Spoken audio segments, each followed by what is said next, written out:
Again. So today we're going to be talking to Jesslyn Miller about Astro Yoga and how to incorporate astrology with yoga. So Jesslyn's a yoga teacher, she does lots of other things, but Astro Yoga is her jam. So I wanted to speak to her about this practice and how we can be inspired by it. So here she is. So we were talking about how it's a new moon in Aries. And tell us a little bit about that and how you would incorporate that into your yoga practice and teaching. Yeah, so it's a new moon in Aries. So new moons are a time of new beginnings, to get things off the ground, to set intentions for the next lunar cycle. So Aries is the first sign of the zodiac. It rules the first house. So it's all about who you are in the world. Like I am is basically linked to Aries. So what do I want to do? Where do I want to be? Who do I want to be in the world? That type of thing. It's ruled by Mars, and Mars is a very fiery, active planet. So it brings drive and passion and determination and putting yourself out there into the world and sort of, not really thinking. It's very fast moving, so you just go out and you get that done, and then you think about it later. So that's sort of how the energy is. It's a cardinal sign as well. So again, that means that cardinal signs like to initiate, so they start things happening, they get things off the ground. They're really great for starting new projects or new ideas, or go to an Aries person and they'll just know how to get things done. So in regards to a yoga practice, Aries tend to be, they probably like to gravitate more towards vinyasa or ashtanga because it's a very active type of style of yoga. But I would say they would benefit more to balance that fiery energy would be more of a restorative or yin style class. So they might actually find that really challenging because they have to stop, and Aries don't like to stop, they have to keep going. Pranayama would be amazing as well for this Aries season or this Aries new moon, because it means that you slow the body down, you slow the heart rate down, you just sort of start to come into more of the parasympathetic nervous system. So we're not so flighty, we're actually going within. So any breathing techniques, even if it's deep breathing, if it's yogic breath, if it's alternate nostril breathing, any of those types will just help to slow everything down. And it's also ruled by the solar plexus chakra. So it's the fire element in the body. So it's really great to tap into that energy. So maybe visualizing a yellow light around you or from that part of the body. It's also about really connecting to the gut and all that system in the body as well. So really tap into your gut instincts as well with the solar plexus chakra, because that'll give you some insight as to what's going on internally rather than just externally and in the head, because Aries rules the head as well. So the mind starts to sort of racing and thoughts come up and we can't stop that. So it's really good to do some yoga poses with the head. So any sort of movements with the head or even like neck rolls or anything like that would be really good. Yeah. So quite a few things you could do with this new moon in Aries. Oh, that's great. I'm glad you reminded me about the head. I'd forgotten that because I always think of the fire and the solar plexus and Manipura, but I forgot that it also rules the head. Yeah. So I can relate to all of that because Yeah. I've got a bit of Aries in me. I think my moon's in Aries. So I've got those kind of tendencies as well. So tell me, Yeah. if you were doing some kind of ritual, I suppose a lot of teachers have like moon circles and that kind of thing on the new moon. Yeah. So what kind of things would you bring Yeah. in for tonight? For tonight's new moon, I would do a little ritual. So I normally have some candles. I have a book that I write in, so I write down what I want to manifest and what I want to call in for the next lunar cycle. So it's really good also if you do keep that kind of thing, that ritual going, you can look back on the last new moon and see how far you've come and what maybe manifested, what came into your reality. It's great to also work with the elements. I normally have a crystal, I'll have some incense, I'll have a cup of water, and I'll also have, there's one more element which I'm forgetting, but I'll have all the elements on a table together. Oh, the fire, the candle. So all of them together and then really connect with all the elements as well. I normally go into a meditation, so I will again focus on breathing is a good one to just center the body and then connect in with the body and see what comes up from there. And because it's Aries, I would probably go into my gut instincts and I would try and get out of the head because Aries tend to go into the head a lot. So it's really easy just to get the thoughts racing and then not really thinking about what's happening on a deeper level within the body. Yeah, that would be my ritual I would normally do every new moon and full moon as well. Okay, great. So that means that whatever intentions you're setting tonight, you will reflect back on at the full moon in 2 weeks' time. Correct?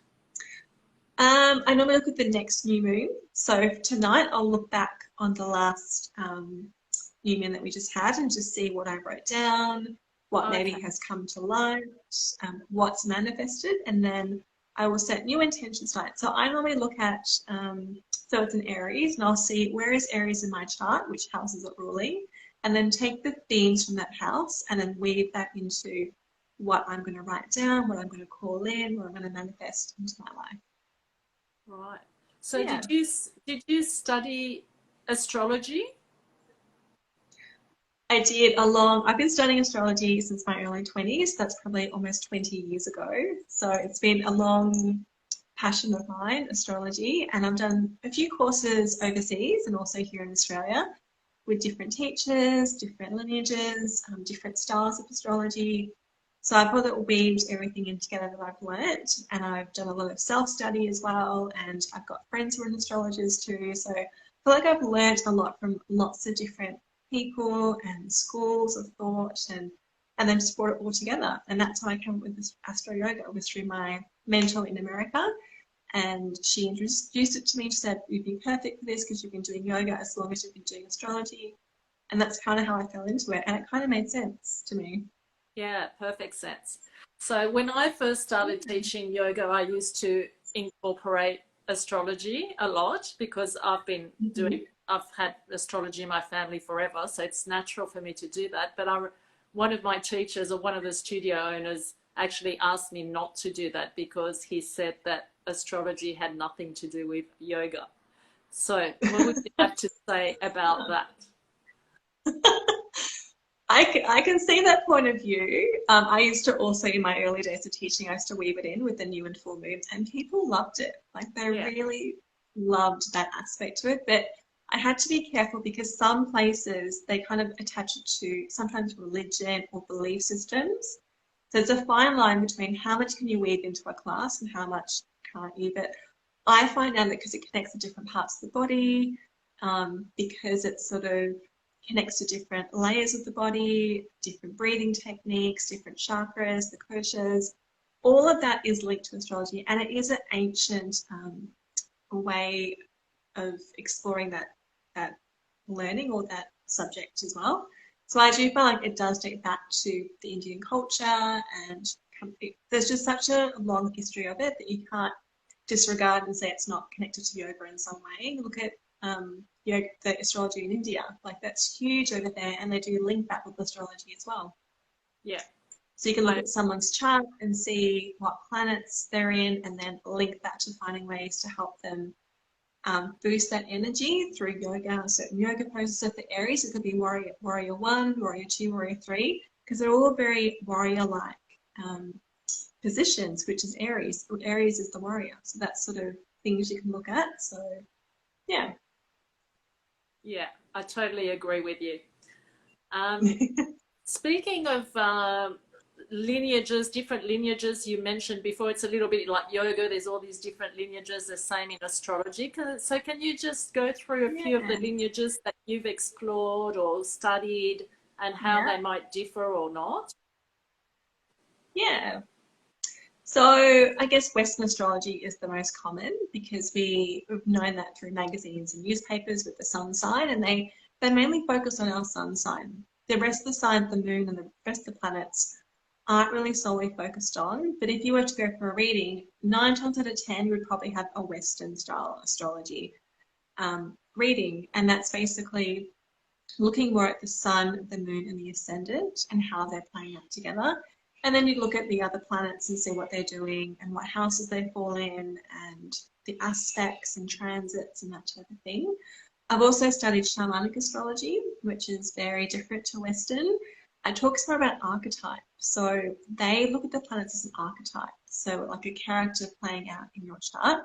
They also look at the moon as more of the focus rather than the sun sign. So basically the moon is what you're moving towards. It's the skills you brought from a past life. So they also look into past life in Shamanic Astrology. So you look at the IC, which typically is about the past, sort of where you've come from. And the MC, the midheaven, is where you're moving into. So they believe that the midheaven as well is the skills you're bringing into this lifetime and what you've brought from a past life to come into this one, as well as the ascendant, so that's your first house. They also believe that's your soul's purpose.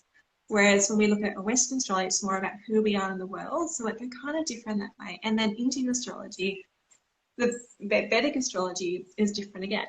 So, and they're really big on matchmaking. So when I was in India for many years, traveling and living there and working there, I found they were really huge on this. I met lots of locals, and they would say, oh, we have to have the right astrology to be with this person. Like they couldn't just be with somebody who had like a totally opposite chart. So they're huge on that, which was interesting. And they look at more other planets too. So the outer planets, they don't really look at as closely. It's more the inner planets. So the sun, the moon, Mercury, Mars and Venus are the main planets that we'll look at, and the outer ones, not so important. So they're all really different in the way that they bring it together. So you can have a totally different reading with a Vedic astrologer or a Western astrologer or a Shamanic astrologer. And they're just the ones that I know of, but I'm sure there's probably many other types of readings you can have done. Yeah. Oh, I love the sound of shamanic astrology. I don't know anything about that, so I'm going to have to go and look it up now because I love working with archetypes. Yeah. Vedic astrology, yeah, I had mine done in India and it was a huge thing, and I had to go and buy the right ring and all this stuff, and I mean, I love all that. It was fine, but yeah, it's really huge over there and completely different. So, yeah, tell me with shamanic astrology, so what would be the archetype of different, like, does it work like, say, if you're an Aries, you're this archetype and Libra is this archetype? Is that how it works with the archetypes, or different? Pretty much, yeah. So if you're an Aries sign, then your archetype would be a lot to do around the Aries energy. So the warrior, the going into battle, that's the archetype it takes, like sort of being the one who just charges, like a knight going into charge without thinking. That's kind of what I think about the archetype for Aries and Shamanic Astrology. And yeah, just really putting yourself out there. What are some other ones that you can think of, just the top of your head? I won't get you to do the whole list because that's far too much like homework, but just off the top of your head, give us a few archetypes. Yep, so Cancer would be the mother archetype. So the nurturer, the one to look after everybody, putting everyone else first and putting themselves last is the archetype of Cancer. Capricorn is the father archetype, so it's opposite to Cancer. So opposite on the wheel of astrology, they're right opposite each other. So the Capricorn archetype would be that father, authoritative, responsible, putting structures in, boundaries, that type of thing, just being very down the line. I would say, what else is there? Virgo is the healer, and also the priestess or the priest or the goddess or the god. So really making sort of things happen on a deeper esoteric level, bringing their gifts up to the surface and really putting it out there and healing people on a deep level. So it could be a doctor, it could be a healer of some sort, it could be someone doing Reiki, that type of thing, when I think of Virgo as the archetype.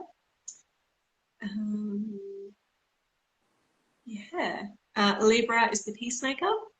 So when to keep things in harmony and balanced and just, and they would probably be a great mediator, would be a great archetype for Libra, like really being that person in the middle and just being neutral, like not taking sides, but sort of making sure everyone's okay and, you know, working through things in that way. That's just a few, a Yeah, few different thanks. archetypes in Shamanic astrology. So how do you use that in your, do you do like workshops on particular archetypes, or is this just something that you weave into your classes? Or tell me your process in terms of how you use Yeah. this work with your teaching.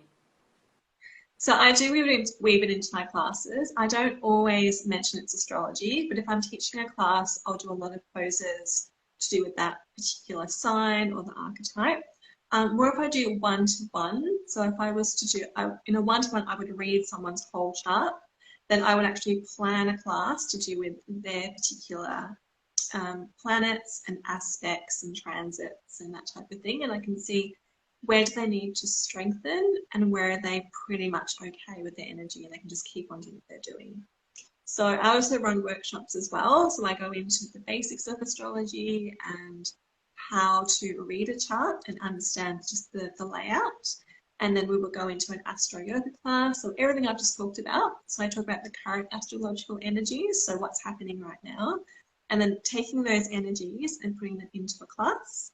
And then finishing with a guided meditation on a particular chakra that connects with that particular sign or the planet. And then add a bit of sound healing in there with some crystal bowls. And yeah, that's pretty much a whole workshop right there. That's an hour and a Yeah, half gone like that. yeah, I can Yeah. imagine. That sounds great. I really, in particular, the one-on-ones, I can imagine that's quite popular because everyone wants, special attention, I guess, for their own character or whatever. So that sounds like Yes. something really special for someone to do. Mm-hmm.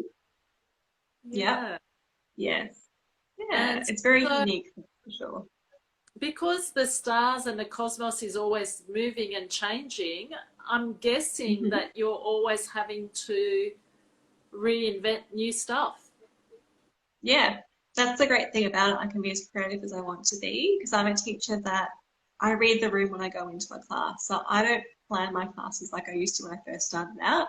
I kind of read the energy and I look at what's happening around me. So normally you can feel the energy, but also I feel it's connected more with astrology because all the planets are all moving, they're in different signs, they're creating things around. So for example, Uranus is in Taurus, which is why we've got a lot of shortages around the world right now with resources because Uranus is sudden change and Taurus is the earth, it's the resources. So the next 5-7 years, we're going to have a lot more of this going on around us. So you can sort of bring that into a class where you would do things around the Taurus energy, around the neck and, strengthening the neck or shoulder stands, or just being like aligned with those parts of the body.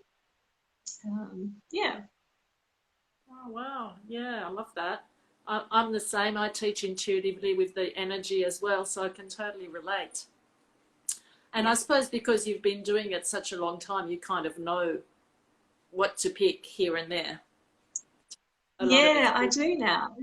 mm, Yeah, I think when I was starting out, I was like any new teacher, just really nervous and just trying to do the best I could. And I think over the years, like I grew in confidence and different styles of yoga. And then I got even more confident, thought, oh, I'll weave some astrology into this and see what happens. And I was blown away how many people I would have after class coming up and saying to me, that was great. I've never done a class like that before. Can I have a reading? So it really really. worked well. Oh, that's Yeah, yeah, perfect. Oh, good on you. I love to hear that story. yeah, So you've got your own little niche happening there. Tell me about yes. the Astro Yoga world. Is there such a thing of people that do this work, or are you quite unique? There's teachers out there. I've connected with a few around the world, but there's not many. It's just such a niche style of yoga. And even when I talk to people about it, they're like, I've never heard of this before. And I think it's just probably no one's really thought about it, or maybe they do it unconsciously where they'll talk about the new moon or the full moon. And because we all know about that, but when it comes to breaking down someone's chart and then creating a whole sequence just for them or a whole class just based on a few elements that are currently around us, it's just, yeah, it really is quite niche. And yeah, I'm just really grateful I found it because I've loved astrology for so long and I've been a yogi for such a long time. So it just kind of felt like for me personally, it just really worked. And yeah, That's brilliant. I really love to hear that, and that it's working well for you, and that you're able to share all your knowledge with all your students. So that's fantastic. Yeah. Is there anything else that you'd like to share with us? Yeah, I guess I would say if you're curious, like definitely look into it and maybe think about next time when you're practicing yoga and how to bring those elements into a class or into your own practice as well. So kind of really feel into your body and listen to that, and maybe also try and even just see what the moon's in. So the moon changes signs every 2.5 days. So you can see in the next 2.5 days you'll move into Taurus, and that you might do more poses with the neck and think about alignment and think about opening the throat chakra up and connecting with that part of the body. So there really is ways that you can start to tune into the energy as well. And also from a new moon, we go into a waning. So we're going to a waxing into a full moon. So you might find from this new moon tonight to the next full moon in Libra, which is in 2 weeks from now, your energy might be a bit more up. So you might feel like you've got more energy to burn. You might have more motivation, more fire behind you. So really look at that as well to see. And then when it's going to a full moon, to a new moon, it's waxing. So your energy wanes. So you feel a bit more internal, so a bit more, so yin yoga is perfect for that when we go into it. So now it's a new moon. I would say anything restorative, anything yin, anything that's really slow and going to calm the body down is great, because we feel a bit more internal. We don't really want to be out in the world. Even though Aries is about, I'm out there, like here I am. But it's also because the moon's in Aries as well. So when we have a new moon, the sun and moon are always in the same sign. With a full moon, they're always in opposite signs, which is why the next full moon is in Libra, because it's opposite to Aries. Oh, So right. yeah, that's how it's a good little trick to know. Yeah, I knew about the new moons because you always see it come, like, I've noticed that, but I didn't know about the full moons, so that makes sense now. Yes, yeah, always opposite to the sign it's in. So say with the full moon in Libra coming up, that's going to be more about the heart center because it's Venus. So it's about opening the heart chakra, opening ourselves to unconditional love. It's about beauty and balance and harmony and creating those things in your life. So I would say again, when it comes to the full moon, again, like hatha flow would be a great style of yoga to be practicing, because it's like moving quite gracefully and connecting with the breath and the movement at the same time, and also a bit of meditation and a little bit of, you know, pranayama and breath work. So it's like flowing everything together in a really lovely way. There's always little things you can do when it comes to Astro Yoga. There's just a myriad of things that you could really choose. Like you could take one aspect and teach a whole class on that. And so it doesn't just have to be the moon, it could be the sun in Aries. So that's about, the sun is more energizing and it's more fiery, and it's just, you know, getting things done and really being active in the body. So even though it's a new moon in Aries, we're also still in Aries season until the next few more weeks. So I would say lots of energizing practices as well after this new moon would be great to really invigorate that fiery energy of Aries and getting stuff done. And then when we move into Taurus, it'll be the earth energy. So it'll be more grounding types of yoga and styles and poses and practices. So anything on the ground, anything with your feet on the ground will be great. So, you know, coming into mountain pose, into even dancer's pose, a warrior pose, anything where your feet's on the ground, that's going to help you ground the energy into the earth element. Great. Oh, that's so cool. Have you got any, I get excited about this stuff. Have you got any workshops or anything coming up?